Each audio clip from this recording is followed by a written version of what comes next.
Then you use this approach where you could have some passing tones, make it more interesting. You could do like C major to the D flat minor, right?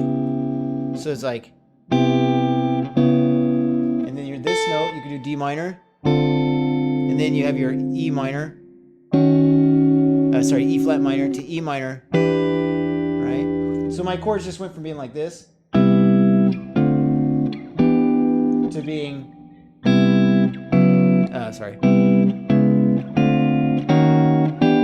know, and this sounds a little gross because of the parallel fifths, but without that, which is what you have in his one, you got major first.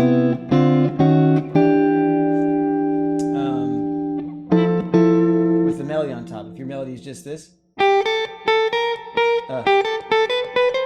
or whatever, which is a kind of a dull variation of the one in the song.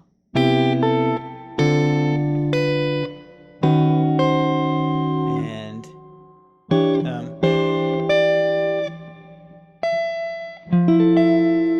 you know what I mean? So anyway, that's a concept that hopefully would be really useful in like chord melody stuff. And he's done it. Basically, he's relied on how many methods here?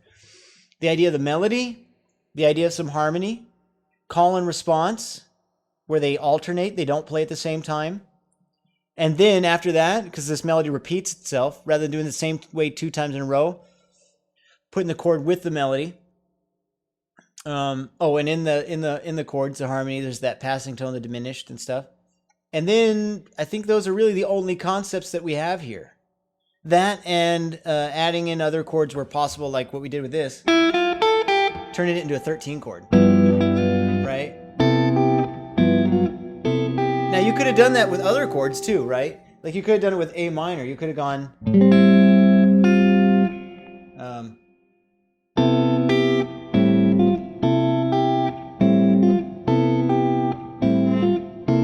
that would have worked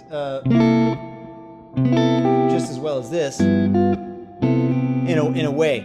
The nice thing about the G7 is that because it's a 5 chord, you know, it wants to go to the 1 chord, and that kind of creates a greater sense of like impact or a clearer beginning. Like here we start again, like the 5-1 cadence kind of is like, okay, here we are at the beginning doing the same melody, you know.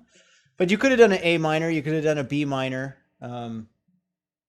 or B half diminished if you're being diatonic. This one here could have been, that could be really cool. You know? So it's kind of nice to know. It's easier in the sense that as long as you know what chords are in your key, any one of them would have done, you know. Maybe there's an exception somewhere where one doesn't work so well, like an F would work nice too. That would be fine because you'd have this major 7 followed by the root, you know, and that'd give you like a 4-1. So that'd be cool. Anyway, so those are basically all the concepts he's used here so far. Oh, and there's one other concept which he does more of, which I haven't mentioned yet. I mean, I've mentioned the concept. It's the one where you take a chord and you just part it out like this, you know, to create a little more action. What follows that? It's the C sharp diminished with the flat 5 that's saved for after the fact. So it's like 3, 4, 1. You know, instead of just going like this, we've got this instead.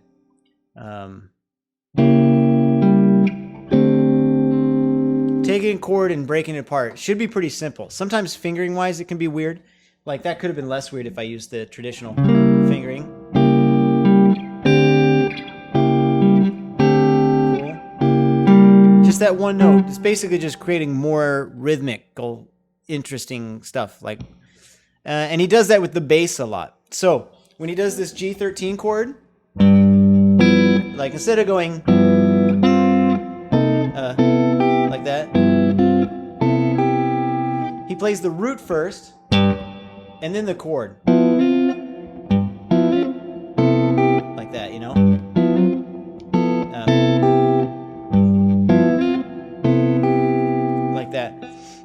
that's the same thing, except instead of like taking one note from the center of your chord and playing it before or after, he takes the bass line and just plays it alone, and then follows up with the harmony that has the melody in it.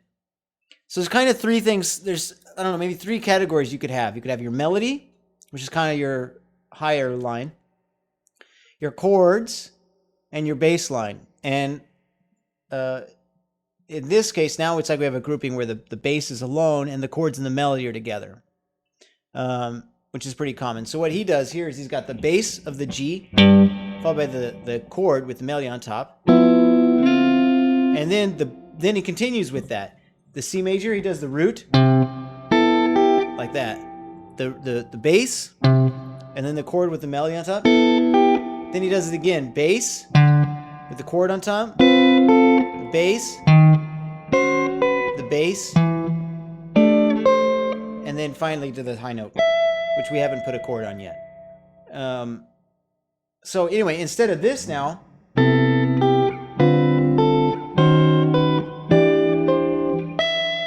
which works perfectly fine, really. So like, again, to say how that works is really nice. So if you were kind of coming up with your own arrangement, you could, do it like that. There's nothing wrong with that. It's nice and simple. And then if you become so, I don't know if affluent is the word, which is so natural and it's so accustomed to it and you really feel really good and solid with it, and you can just do this on the fly. I can't do it on the fly like Joe Pass, obviously, but I don't know many who can. That's what kind of makes him Joe Pass. Maybe you can. But he's pretty serious. So basically, though, as you get really comfortable with like that, then you can try taking it further, like I'm sure he did it. I'm sure he did like this.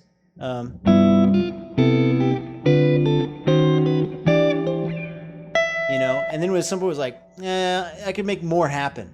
And it kind of comes to that. It's like the old principles in the olden days was like, there's the thing like a principle of clarity. And that kind of dictated like certain voicings you could use in certain contexts. And then there was one of variety, which is where you didn't repeat the same thing more than 3 consecutive measures. You couldn't have the same interval 3 measures in a row. Now, imagine if we played the song like this and it went.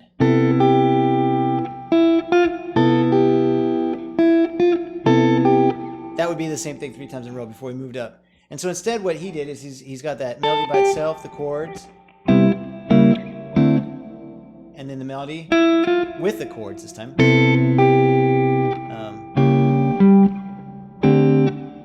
And then comes this part.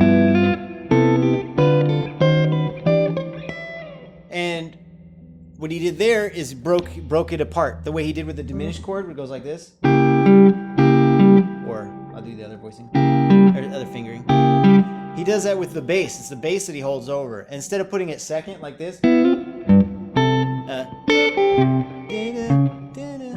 like doing the bass second, it's the bass he leads with.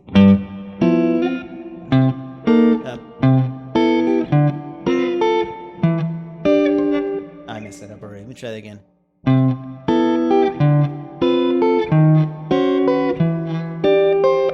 And then that note. Cool? That's hard to do. Oops. And then this note. And also, the way he does it in the recording is not like this. Not like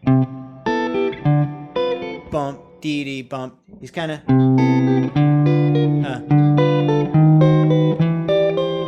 into the next one.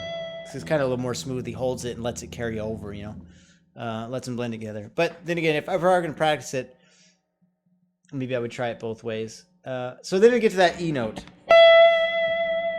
This is really interesting. What he plays is this. So what that is he worked his way from the E minor, right? Like C major, D minor, the passing E flat minor, it's chromatic, and then the E minor. And then you kind of expect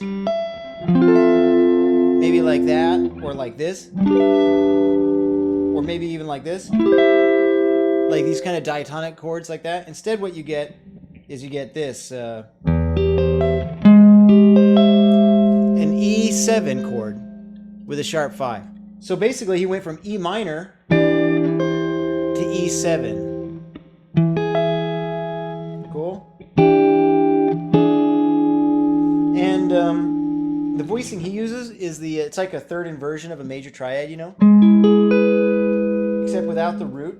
So you've got the third of the chord on the 11th fret of the A string with your index finger. Then your middle finger on the G string, doing the sharp 9,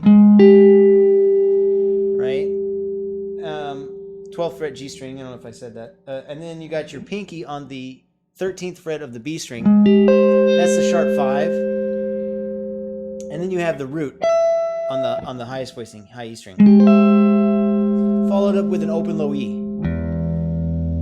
So what we had up to this point was bass chord with the melody, bass chord with the melody, bass chord with the melody, bass chord with the melody, chord with the melody, bass. So he kind of flipped it there, which is kind of cool. Like instead of doing this, like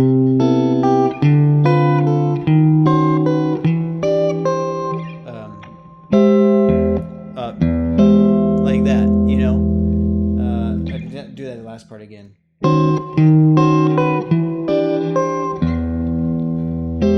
Tricky to grab that chord really fluently.